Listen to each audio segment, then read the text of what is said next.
기뻐하라 목자 소스피로 우리 기뻐하라 목장을 위해서 우리 격려의 박수 부탁드립니다. 기왕 박수 친 김에 한 번 더 치도록 하겠습니다. 우리 허지원 성도님 어디 계십니까? 네, 우리 결혼하시고 나서 첫 예배에 지금 오셨는데 우리 새 가정을 위해서 박수 부탁드립니다. 저한테 귀한 광고 쪽지가 왔는데 혹시라도 제가요 그러면 안 되는데 요즘에 자꾸 한번 들으면 까먹질 말아야 되는데요. 저도 왜 그런지 모르겠습니다만 자꾸 까먹어서 미리 안 하면 안 될 것 같아서 먼저 소개를 드렸습니다. 오늘 말씀은 사무엘상에 있는 말씀인데요. 사무엘상은 사사시대 말기에 타락한 엘리 제사장 때문에 믿음의 사람 한나를 통해서 사무엘이 탄생됐고 또 사무엘의 사역을 통해서 말씀이 회복되어져가는 그런 이야기로 쭉 기록이 되어져 있습니다. 엘리 제사장은 그 당시에 위대한 제사장이었지만 사실 우리에게는 그닥 좋은 이미지로 남아있지 않습니다. 이 타락한 엘리 제사장이 제사장으로서의 자신의 어떤 사명과 본분을 잊고 백성뿐만 아니라 자식에게도 말씀을 가르치기를 게을리하여서 제사장임에도 불구하고 하나님을 모르고 하나님의 말씀도 모르는 악한 자로 자식들을 그만 키우고 말았습니다. 자식들이 하나님의 제사를 욕되게 하고 성전에서 음행을 하고 백성들의 원성을 사고 손가락질을 받고 엘리는 하나님보다 자식을 더 사랑해서 자식들을 온전히 바르게 세우지 못하는 죄로 결국은 하나님과 백성들에게 버림받는 내용들이 쭉 나오고 있습니다. 블레셋과의 전쟁에서 언약궤를 뺏기고 거기서 자식들이 죽고 그 충격으로 엘리 제사장도 죽고 말죠. 불행한 최후를 맞게 됩니다. 근데 반면 또 대조적인 인물이 등장을 하지 않습니까? 천대받았던 한나지만 보잘것없는 여인이었지만 그 여인이 하나님 앞에 간절히 기도해서 서원의 기도를 통해서 하나님께 자식을 얻게 되었고 그 자식이 우리가 알고 있는 위대한 선지자 사무엘 선지자가 됩니다. 이 사무엘 선지자 때 백성들이 주변 나라에는 다 왕이 있는데 왜 우리는 왕이 없느냐, 좀 왕을 우리도 세웠으면 좋겠다 하는 요구를 하게 되었고, 사실은 하나님께서 이미 충분한 이스라엘의 왕이셨음에도 불구하고 이스라엘 백성들은 진짜 사람이 세운 그런 왕을 원했던 것 같습니다. 왕을 요구한 백성들에게 왕의 제도의 폐단을 설명하지만 가르쳐주지만 백성들은 막무가내로 왕을 요구했고 결국은 사무엘을 통해서 신명기 17장의 말씀을 이루어서 사울이 왕으로 최초로 선택되는 내용이 사무엘상에 쭉 이야기가 전개되고 있습니다. 오늘 읽은 사무엘상 12장은 이렇게 사울을 왕으로 세운 직후에 사무엘이 백성들에게 권면의 말씀을 하고 있는 설교의 내용입니다. 이스라엘의 드디어 최초의 왕권 제도가 성립이 되면서 왕을 최초로 세우고 이제 변화된 정치 환경 속에, 시대 환경 속에 사무엘이 백성들에게 설교하고 있는 내용, 그것이 바로 오늘 본문입니다. 사울의 등극으로 지금까지 유지되었던 하나님의 통치 신정체제가 이제 끝나고 새롭게 왕정체제가 시작되는 역사적인 엄청난 전환점에 있는 겁니다. 물론 형식적으로는 이제 신정체제에서 왕정체제로 바뀌었지만 이것이 쿠데타나 반역에 의해서 일어난 것은 아닙니다. 하나님이 인정하셨고 자연스럽게 하나님이 왕을 세우셔서 이렇게 바뀌어 갔습니다. 그렇지만 그럼에도 불구하고 비록 사울이라는 왕이 세워졌음에도 불구하고 하나님의 뜻을 실천해가는 왕정체제가 되기를 사무엘은 간절히 원했습니다. 육신의 왕이 세워졌을지라도 하나님을 떠나지 않기를 간절히 원했기 때문에 오늘 사무엘 선지자는 이스라엘 백성들에게 하나님께서 왕을 주셨지만 그 왕보다 하나님을 더 먼저 생각하고 하나님의 말씀에 더 귀를 기울이는 백성이 되라고 하는 권면의 말씀을 오늘 주시고 있습니다. 오직 하나님을 경외하는 것만이 축복과 구원의 유일한 길임을 사무엘 선지자는 말씀해 주시고 있습니다. 오늘 12장 1절 2절에 보면 오늘 다 읽지는 않았습니다. 12장을 1절 2절에 보면 변화된 현실을 이렇게 말씀합니다. 사무엘이 온 이스라엘에게 이르되 보라, 너희가 내게 한 말을 내가 다 듣고 너희 위에 왕을 세웠더니 이제 왕이 너희 앞에 출입하느니라. 너희들이 요구해서 이제 내가 너희 위에 왕을 세웠다. 그리고 이제 너희들 앞에 왕이 있지 않느냐. 그러면서도 지금까지 이스라엘을 지켜주신 하나님의 은혜를 잊지 않도록 그 뒤에 쭉 이어서 사무엘 선지자는 지금까지 하나님께서 어떻게 이스라엘을 지켜주셨는가에 대한 역사적인 사건들을 나열하고 있습니다. 모세와 아론을 통해서 애굽의 압제로부터 구원하신 하나님의 구원의 역사, 그리고 사사시대를 거치면서 주변에 블레셋, 암몬, 모압 여러 나라의 침략으로부터도 이스라엘을 구원해 주신 그 하나님의 은혜, 구원의 은혜들을 쭉 설명하고 있습니다. 16절에 보면 결론적으로 이렇게 말합니다. 너희는 이제 가만히 서서 여호와께서 너희 목전에서 행하시는 이 큰 일을 보라. 지금까지 하나님께서 너희들을 위해서 이 구원의 역사를 이루어 주시지 않았느냐 하는 말씀입니다. 그리고 19절 이하에 보면 이제 앞으로 왕정체제 속에서도 하나님의 역사하심을 잊지 않고 하나님께 순종하는 삶을 살아야 할 것을 강하게 말씀하고 있습니다. 오늘 읽은 본문의 말씀들이 바로 그러한 사무엘 선지자의 메시지입니다. 모든 백성이 사무엘에게 이르되, 백성들이 이야기합니다. 당신의 종들을 위하여, 이 백성들을 위하여 당신의 하나님 여호와께 기도하여 우리가 죽지 않게 하소서. 우리가 우리의 모든 죄의 왕을 구하는 악을 더하였나이다. 이스라엘 백성들은 알아요. 우리가 왕을 구하는 것이 하나님의 뜻에 합하지 않은 것임을 알았음에도 불구하고 그렇게 원해서 왕을 세우게 되었다는 거예요. 그러니 우리가 하나님 앞에 벌을 받지 않도록 사무엘 선지자에게 기도해 달라는 요청입니다. 사무엘이 백성에게 이르되 두려워 말라. 너희가 과연 이 모든 악을 행하였으나 여호와를 따르는 데서 돌아서지 말고 오직 너희의 마음을 다하여 여호와를 섬기라. 여호와께서는 너희를 자기 백성으로 삼으신 것을 기뻐하셨으므로 여호와께서는 그의 크신 이름을 위해서라도 자기 백성을 버리지 아니하실 것이요, 나는 너희를 위하여 기도하기를 쉬는 죄를 여호와 앞에서 결단코 범하지 아니하고 선하고 의로운 길로 너희에게 가르칠 것인즉 너희는 여호와께서 너희를 위하여 행하신 이 큰 일을 생각하여 오직 그를 경외하며 너희 마음을 다하여 진실이 섬기라. 만일 너희가 여전히 악을 행하면 너희와 너희 왕이 다 멸망하리라 하는 말씀입니다. 너희는 여호와께서 너희를 위하여 행하신 그 큰 일을 생각하여 오직 그를 경외하며 너희 마음을 다하여 진실이 섬기라. 오직 여호와만을 섬기라고 말씀합니다. 비록 왕을 세웠지만 그것이 하나님 보시기에 원치 않는 일이었지만 하나님께서는 백성들의 요구를 들어주셨습니다. 그러나 전제 조건은 이제 왕으로만 만족하고 하나님을 떠나서는 안 되고, 비록 우리의 눈앞에 왕이 있을지라도 그 뒤에 계시는 하나님의 존재를 인정하고 하나님을 결코 떠나서는 안 될 것, 그리고 하나님을 떠나면 너와 너의 왕이 다 멸망하리라고 하는 강한 메시지를 허락해 주시고 있습니다. 이 말씀은 이미 노년이 된 사무엘의 설교입니다. 그러면서 사무엘이 할 수 있는 백성을 향한 최고의 약속을 해 주었는데, 그것이 뭐냐?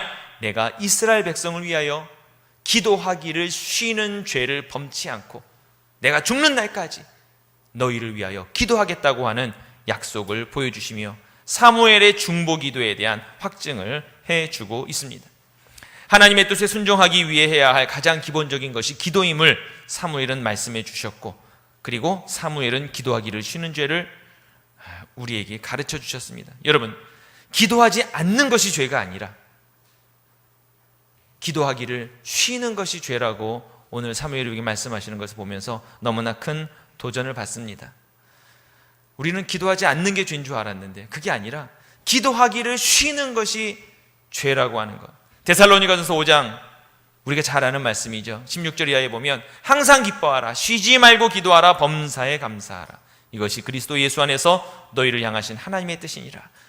여기서 보면 쉬지 말고 기도하라 했는데 그 기도를 하다가 잠시 쉬는 것, 그거 자체도 죄가 된다고 우리에게 말씀해 주십니다. 저는 요즘에 뉴스를 보면서 바로 요즘 우리가 살아가고 있는 진짜 지금 현실이 바로 사무엘상 12장이 선포된, 이 메시지가 선포된 바로 그 시대가 아닌가 하는 그런 생각을 해봅니다. 70여 년의 분단의 시대를 과연 끝낼 수 있을지 많은 기대와 걱정 그리고 희망과 염려로 우리는 이 시간들을 보내고 있습니다. 분명 많은 변화가 있을 것이 사실입니다. 이러한 시대에 과연 사무엘이 말한 것처럼 나라와 민족을 위해 기도하기를 쉬는 죄를 범하고 있는 것은 아닌가, 우리 모든 그리스도인들이 돌아보아야 할 때입니다. 130여 년 전 초기 선교사들이 조선의 땅을 밟을 때 이 조선의 복음화를 위해서 간절히 기도하며 목숨을 걸고 들어왔습니다. 일제치하에서 민족의 독립을 위해서 목숨을 걸고 기도했고, 그리고 대각성운동과 부흥을 위해서 원산과 평양 그리고 온 나라 전체에서 뜨거운 기도의 운동이 있었습니다. 한국 전쟁을 겪으면서는 폐허 속에서 무너진 잿더미 위에 쭈그리고 앉아 기도했고, 전쟁 후 재건의 깃발을 높이 들고 삽을 들고 나가서 우리는 기도했습니다. 안정과 성장을 위해 지속적으로 기도해 왔는데, 그래서 정말 전 세계에서 유례를 찾아볼 수 없는 놀라운 기도 운동과 교회 부흥의 놀라운 위협을 달성했습니다. 정말 놀랍게 성장했습니다. 그런데 오랜 분단 속에서도 통일의 연못은 점점 흐려져 갔고, 또 경제적으로는 성장하고 정치적으로도 민주화가 정착되고 안정되면서 한국교회는 점점점 기도하는 힘을 잃어가고 있고, 사무엘이 말한 것처럼 기도하기를 쉬는 죄를 범하기 시작한 것을 우리는 알고 있습니다. 우리 현실을 직시하면서 이제 우리가 다시 기도하기를 쉬는 죄를 범치 않는 그러한 기도의 한국교회가 될 수 있도록 다시 한번 뜨겁게 일어나야 할 때가 아닌가 생각합니다.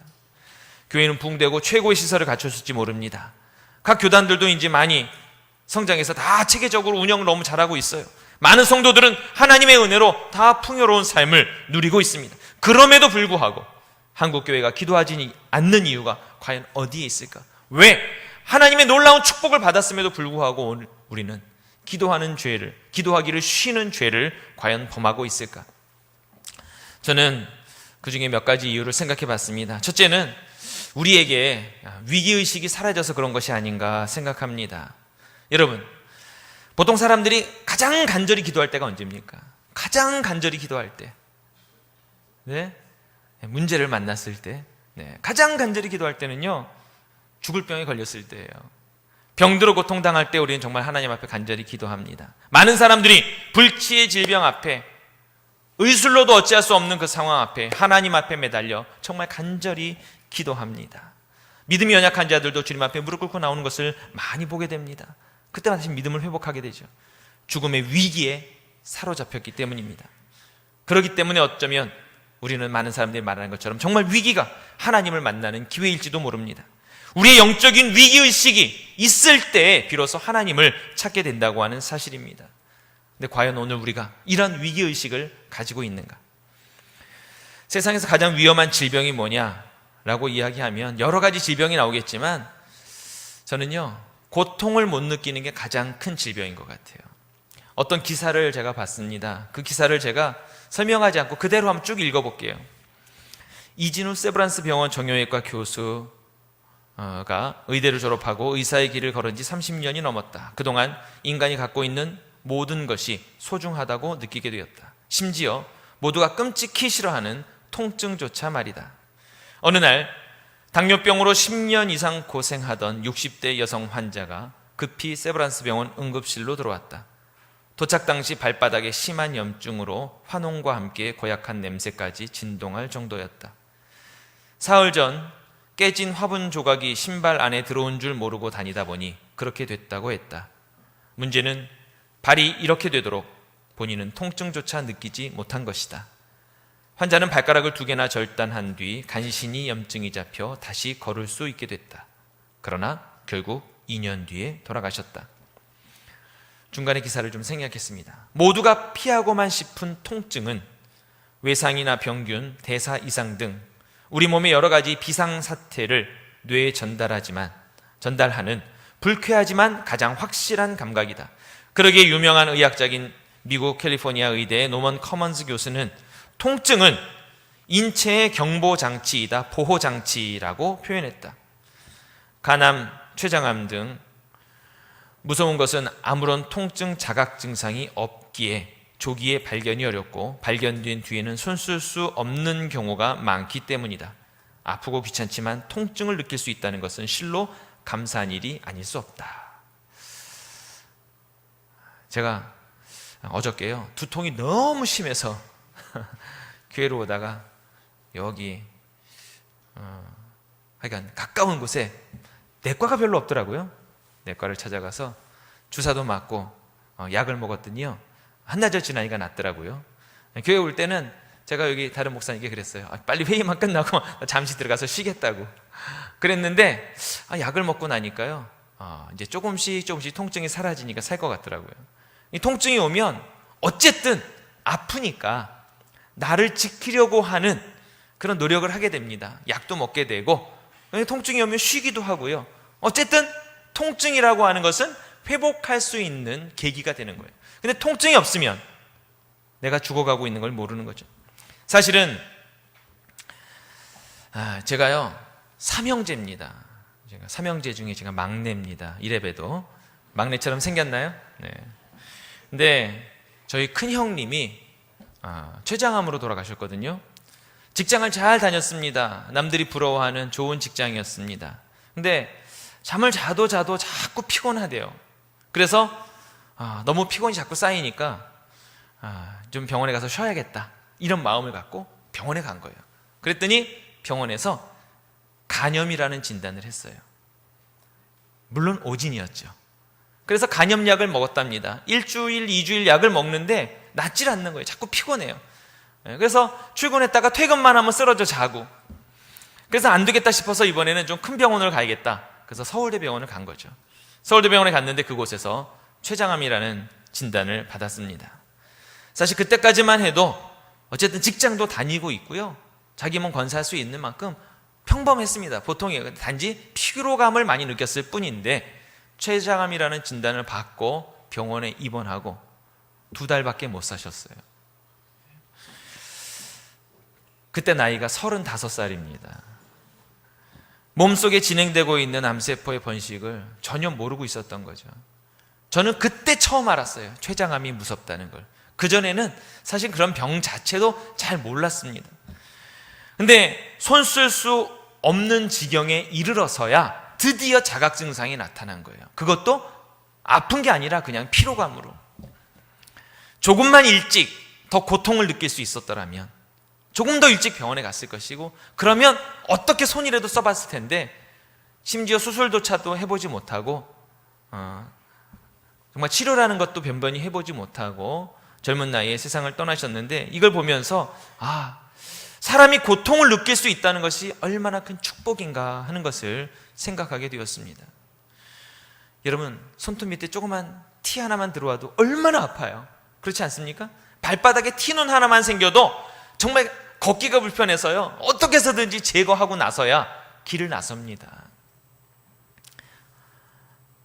혹시 여러분 몸에 영적인 암덩어리가 있는데 내가 혹시 고통을 느끼지 못하고 있는 것은 아닌가? 이 나라와 민족이 정말 췌장암에 걸려 있는데 자각 증상이 없어서 우리가 기도하지 못하고 있는 것은 아닌가 하는 그러한 점검을 해보아야 하지 않나 생각합니다. 제가 정말 즐겨 부르는 찬양 중에 하나가 주만 바라볼지라 하는 찬양입니다. 하나님의 사랑을 사모하는 자, 이렇게 시작되는 찬양에 보면 뒷부분에 이런 가사가 나옵니다. 하나님 사랑의 눈으로 너를 어느 때나 바라보시고, 하나님 인자한 귀로서 언제나 너에게 귀 기울이시니, 어두움에 밝은 빛을 비춰주시니, 너의 작은 신음에도 응답하시니 너는 어느 곳에 있든지 주를 향하고 주만 바라볼지라. 하나님은 우리의 작은 신음에도 응답하시고 귀 기울이신다 하셨는데, 하나님은 우리의 그런 작은 신음에도 귀를 기울이시는 분임에도 불구하고 우리는 하나님의 우레와 같은 경고의 메시지도 결코 들으려고 하지 않는 귀머거리로 살아가고 있는 것은 아닌가. 이제 우리의 무지함과 우리의 믿음 없음, 우리의 불순종으로 아파하며 기도하는 하나님의 음성을 들어야 할 줄로 믿습니다. 그리고 우리의 기도를 간절히 원하는 이 나라와 민족과 우리 이웃을 위해서 우리가 기도하기를 쉬는 죄를 범치 않는 우리 모든 개포의 성도들이 되시기를 간절히 부탁을 드립니다. 우리 신발 속에 어쩌면 사단의 마귀의 유리 조각이 있을지 모릅니다. 근데 우리가 너무나 영적으로 무감각하게 그냥 다니고 있는 거예요. 어쩌면 발을 잘라내야 할 수도 있어요. 근데 모르고 있다면, 감각이 없다면 그것처럼 불행한 일이 어디 있겠습니까? 마태복음 5장 29절 30절에 이렇게 말씀하셨습니다. 만일 내 오른 눈이 너로 실족하게 하거든 빼어내버리라. 내 백체 중 하나가 없어지고 온몸이 지옥에 던져지지 않는 것이 유익하며, 또한 만일 내 오른손이 너를 실족하게 하거든 찍어내버리라. 내 백체 중 하나가 없어지고 온몸이 지옥에 던져지지 않는 것이 유익하니라. 때로는 우리 작은 것을 포기할 수 있어야 하고 그 아픈 부분을 도려낼 수 있는 용기가 필요합니다. 우리가 하나님 앞에 온전히 설 수 있으려면 우리의 영적인 민감성을 다시금 회복하고 우리의 의식을 깨어서 우리의 눈을 떠서 우리의 귀를 열어서 하나님의 음성을 듣고 백성들의 신음소리를 들어야 한다고 하는 사실입니다. 오른손이 죄를 범했다면 오른손을 위해 기도하고 회개해야 되고, 우리의 눈이 범죄하고 있다면 우리의 눈을 포기할 수 있는 용기까지도 필요하다고 하는 사실입니다. 영적인 감각을 잃지 않도록 기도하기를 쉬지 않는 성도들 되시기를 간절히 부탁을 드립니다. 우리의 위기의식을 회복해야 됩니다. 둘째는 왜 기도하지 않을까? 그것은 감사를 잃어버렸기 때문이 아닌가 생각합니다. 우리의 기도는요, 위기 상황에서도 절실하지만 사실은 우리의 기도가 언제 제일 또 많이 나오느냐? 감사한 환경 속에서 가장 우리의 기도가 빛이 나는 것이 아닌가 생각합니다. 감사함의 기도만큼 하나님을 기쁘시게 하는 일이 없습니다. 골로새서 4장 2절에 보면 기도를 계속하고 기도에 감사함으로 깨어있으라 이렇게 말씀합니다. 기도에 감사함으로 깨어있는 것이 바로 우리가 해야 할 일입니다. 시편에 보면 정말 많은 시편의 내용들이 감사의 노래입니다. 시편 100편 4절에 보면 감사함으로 그의 문에 들어가며 찬송함으로 그의 궁정에 들어가서 그에게 감사하며 그의 이름을 송축할지어다. 성전을 향해 나아가면서 그들이 외치는 노래가 모두 감사의 찬양이었습니다. 정말 많은 시편의 노래는 감사의 노래이고 시편의 찬송이고 그리고 기도입니다. 그렇기 때문에 기도의 가장 중요한 내용 중에 하나가 바로 감사인데, 안타깝게 현대인들에게 정말로 감사의 결핍이라는 큰 질병이 있지 않나 생각합니다. 출애굽 노예 압제로부터 구원하신 하나님의 놀라운 구원의 역사임에도 불구하고 그들은 약간의 목마름을 참지 못하고 하나님께 불평합니다. 아무것도 없는 황무지에 매일같이 만나를 내려주셨지만 똑같은 음식 먹는 게 지겨워서 고기 달라고 불평하는 것이 이스라엘 백성이었고요. 하나님이 늘 외세의 위협 앞에서 많은 사사들, 많은 장군들을 보내셔서 이스라엘을 지켜주셨지만 그 하나님의 위대하심보다 왕을 원했던 것이 바로 이스라엘의 무지함이었고, 이것은 이스라엘 백성의 어리석음이 아니라 바로 오늘 우리의 모습이 아닌가 생각합니다. 감사는 결단코 풍성함에 있지 않은 것 같아요. 감사는 안전함에 있는 것이 아니고 감사는 즐거움에 있는 것이 아닙니다. 감사는 어디서부터 시작합니까? 감사는 믿음에서부터 시작합니다. 그리고 믿음으로부터 풍성함이 나오고 그 믿음으로부터 안전함과 즐거움이 나온다고 하는 사실입니다. 그리고 믿음으로 우리는 기도하게 되고 결국 이 기도는 우리의 삶의 풍성함과 안전함과 즐거움의 척도가 되는 것입니다. 기도하는 사람만이 이 모든 것을 누릴 수 있다고 하는 결론이에요. 우리가 풍성하기 때문에 기도하는 것이 아니라, 안전하기 때문에 기도하는 것이 아니라, 우리가 기도하기 때문에 하나님의 풍성함을 누릴 수 있는 것이고 기도하기 때문에 우리가 평안함을 누릴 수 있다고 하는 사실입니다. 그렇기 때문에 우리는 결코 기도하기를 쉬는 죄를 범해서는 안 됩니다. 그것이 하나님의 축복의 통로이기 때문입니다.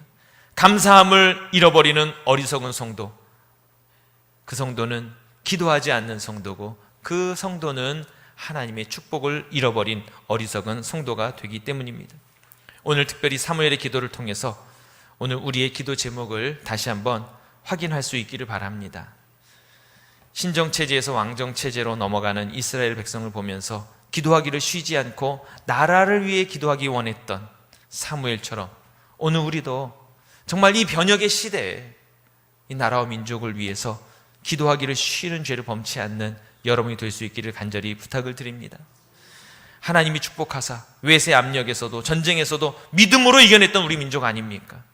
이제 세계 선교의 대국으로 우뚝 섰는데 하나님이 우리 민족을 향한 더 크고 놀라운 계획을 분명 갖고 계십니다. 그 계획을 이루어드리는 것이 무엇이냐? 바로 우리의 간절한 기도라고 하는 사실입니다. 이제 이 한반도의 평화 통일을 위해서 기도해야 하고 북한 동포를 위해서 그들의 구원을 위해서 우리가 더욱더 간절히 깨어서 기도해야 한다고 하는 사실입니다. 오늘 제가 그래서 특별히 아까 불렀던 찬양 있지 않습니까? 나는 기도를 쉬는 죄를 범치 않으리라는 찬양, 제가 어느 교회에서 부르는 것을 예배 참석했다가 듣고 너무 큰 은혜를 받았어요.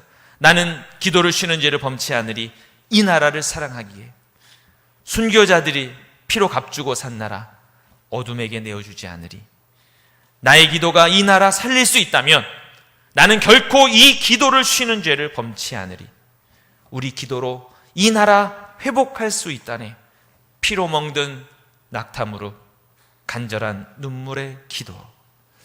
바로 여러분이 이러한 피로 멍든 낙타무릎 같은 간절한 눈물의 기도를 통해서 우리 교회도 이 나라와 민족도 또 이 땅에 아직도 복음을 듣지 못한 미전도 통도까지 나아가 정말 하나님의 나라로 변화되는 놀라운 하나님의 역사를 이루어가는 정말로 사무엘과 같은 믿음의 사람들, 기도의 사람으로 가득한 우리 개포 교회가 되기를 간절히 축원합니다. 오늘 다시 한번 이 찬양을 좀 불렀으면 좋겠어요. 아까 처음 배우셨는지는 모르겠어요.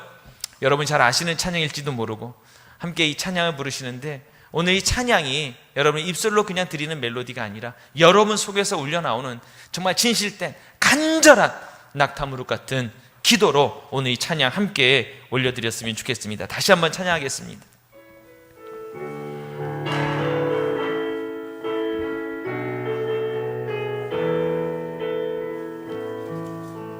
나는 기도를 쉬는 죄를 범치 않으리. 이 나라를 사랑하기에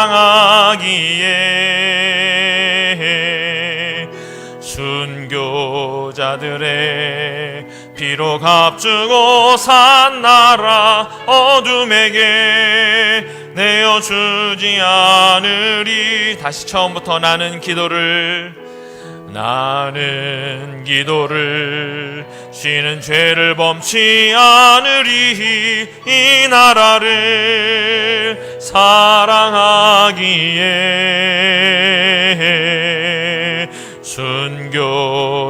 순교자들의 피로 값주고 산 나라 어둠에게 내어주지 않으리. 나의 기도가 이 나라 살릴 수 있다면 나는 결코 이 기도를 쉬는 죄를 범치 않으리. 우리 기도로 이 나라 회복할 수 있다네. 피로 멍든 낙타무릎, 간절한 눈물의 기도. 나의 기도가 이 나라 살릴 수 있다면 나는 결코 이 기도를 쉬는 죄를 범치 않으리. 우리 기도로 이 나라 회복할 수 있다네. 피로 멍든 낙타무릎, 간절한 눈물의 기도. 우리 이 시간 잠시만 합심해서 같이 기도하도록 하겠습니다.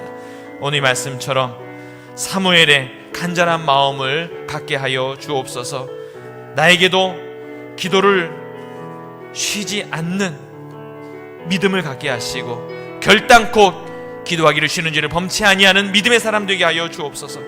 나의 기도가 나를 위한 기도가 아니라 이 나라와 민족을 위한 기도가 되게 하시고 온 인류의 구원을 위한 기도가 되게 하시고 이 땅에 정말 억압받고 핍박받는 자들, 가난하고 고난받는 이들을 위한 기도가 되게 하시고 나의 기도가 죽어가는 영혼을 살리는 기도가 되게 하여 주옵소서. 매일매일 깨어 기도하게 하시고 기도로 허락하신 하나님의 놀라운 축복이 나의 삶의 열매가 되게 하여 주옵소서. 이 시간 우리 나라와 민족을 위해서, 특별히 북한에 있는 동포들을 위해서 함께 잠시 합심해서 기도하겠습니다. 아버지 하나님 감사합니다.